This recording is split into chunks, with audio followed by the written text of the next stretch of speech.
നമ്മളിൽ പലരും ഫേസ് ചെയ്യുന്ന ഒരു പ്രശ്നമാണ് വായിൽ മഞ്ഞ കളറും അല്ലെങ്കിൽ കറുത്ത കളറും ഒക്കെ വന്നിട്ട് പല്ലാകപ്പാടെ വൃത്തികേടാവുന്നത്. അതിന് പറ്റിയൊരു സൊല്യൂഷനാണ് കേട്ടോ ഞാൻ ഇപ്പോൾ പറഞ്ഞുതരാൻ പോകുന്നത്. നമ്മുടെ വീട്ടിൽ പൊടിച്ച മഞ്ഞൾപ്പൊടി, അതുപോലെ തന്നെ നല്ല വെർജിൻ കോക്കനട്ട് ഓയിൽ, ഇത് രണ്ടും എടുത്ത് നന്നായിട്ട് മിക്സ് ചെയ്യുക. ഒരു കുഴമ്പ് ഒരു നമ്മുടെ പേസ്റ്റിൻ്റെയൊക്കെ ഒരു ടെക്സ്ചറല്ലേ, ആ രീതിയിൽ നല്ല രീതിയിൽ കുഴമ്പ് പോലെ നമ്മളൊന്ന് മിക്സ് ചെയ്തെടുക്കുക കേട്ടോ. അപ്പം ഇതുപോലെ ഒരു കൺസിസ്റ്റൻസിയാണ് കേട്ടോ നമുക്ക് വേണ്ടത്. നമ്മുടെ പേസ്റ്റിൻ്റെയൊക്കെ ഒരു കൺസിസ്റ്റൻസി ഇല്ലേ, അത് തന്നെയാണ് വേണ്ടത്. ഓക്കെ, അതിനുശേഷം നമ്മൾ നമ്മുടെ വേറൊരു ബ്രഷ് എടുക്കുക കേട്ടോ. എന്ന് തേക്കുന്ന ബ്രഷ് അല്ലാണ്ട് ഇതിന് വേണ്ടിയിട്ട് ഒരെണ്ണം മാറ്റി വെച്ചാൽ മതി. അതിനുശേഷം നന്നായിട്ട് ഇറക്കി എല്ലാ സൈഡും നല്ല രീതിയിൽ വൃത്തിക്ക് തേക്കുക കേട്ടോ.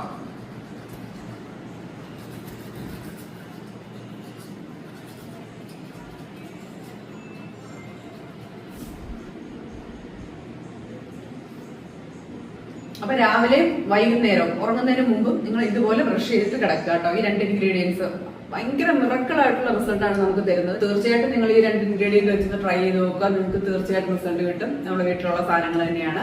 ഓക്കെ, അപ്പോൾ അടുത്ത വീഡിയോ ആയിട്ട് കാണാം. ടാറ്റാ.